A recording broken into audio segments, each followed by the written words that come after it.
Train the muscles, not the joints.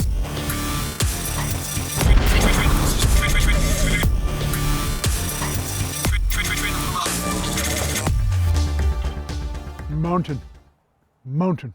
Welcome back to Natural Gallant Bodybuilding, and today I'm going to talk to you about, is there one way to perform an exercise? Now, I know a lot of you guys know the answer to this, but it has to be said because there are always people arguing about what is the right way to do an exercise. Now, the first thing I want you to think about is, what is your priority when you're training? To put on muscle mass, most likely, and to avoid injury, right? These two things. Now, there is a consensus out there that believes that there is one way to do an exercise no matter how you're built, which is not true, although there are some rules around how to do an exercise which will lead to greater longevity and greater muscle mass gains, but this technique has to be catered to each individual person. Now, how you can figure out for yourself if you're doing something wrong for yourself is if you're getting joint pain. If you're getting joint pain, you're getting aches and pains constantly, as long as you've addressed it with massage therapy, going to a physiotherapist or a doctor, whatever, in the end, you have to look at your exercise technique and say, am I doing something wrong? Am I doing something wrong for my body type? Even though I'm mimicking some professional on the internet, am I doing something wrong for myself?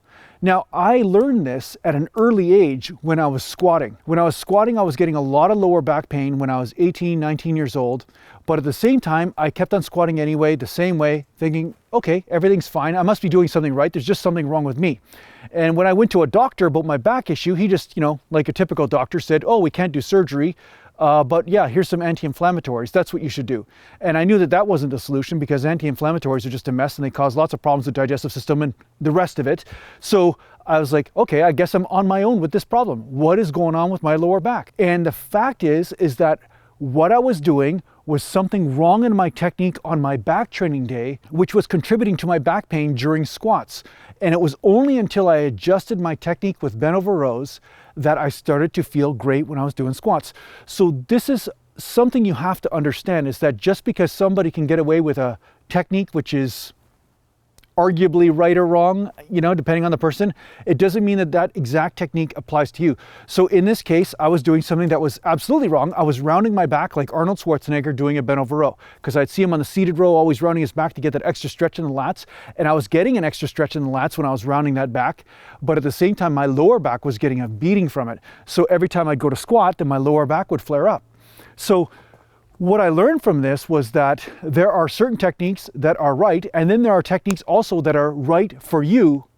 So there is an elaboration of what is right.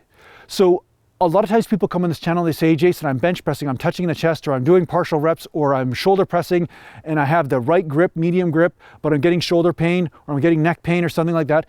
I'd say adjust your range of motion or adjust your grip until you're not getting pain. Therefore, you can continue to train. And you'll find that when you start to work with the body, the gains start to follow because now you're no longer fighting pain all the time. There's nothing worse than going to the gym and always fighting joint pain. Now, some joint pain, hey, sometimes it's unavoidable, but you want to avoid as much as you can and therefore adjust your technique. So bear this in mind. So just because you're doing a technique that somebody suggested doesn't mean that you don't need to change it a little bit or tweak it a little bit for your body type, right?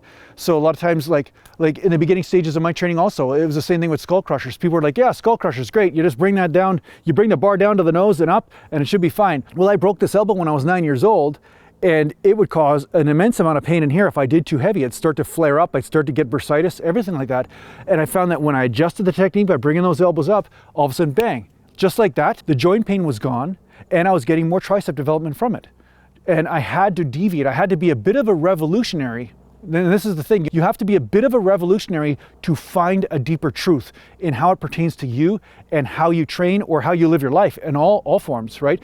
We all know what's going on in the mass consciousness in the world right now. Like, a lot of people are just like, they make their opinions or live their life based on what everybody else is doing, but not what is truly right for them.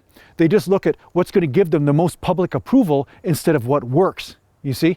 So if you're a truth seeker and you want to apply this to your training, you have to dare to be different, dare to try a technique, try to do it as proper as you can. But if you're getting joint pain, if you're getting problems, then don't be afraid to adjust the technique. And of course, also see a medical professional if you can and see if there's something else that's also contributing to the problem. But Yeah, in the end, that's why I train differently. That's why I found what works for me. That's why I continually made gains, because I didn't listen to the collective. I didn't listen to the Borg mind of the bodybuilding community or the Borg mind of the people in the gym.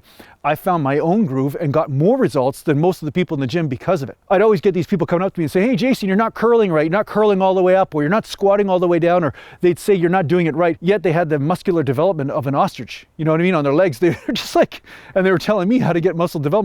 So this is the thing, you're gonna notice that as you listen to your body, you're gonna get more results than the people that are supposed experts telling you how to train. And this is the funny thing about it.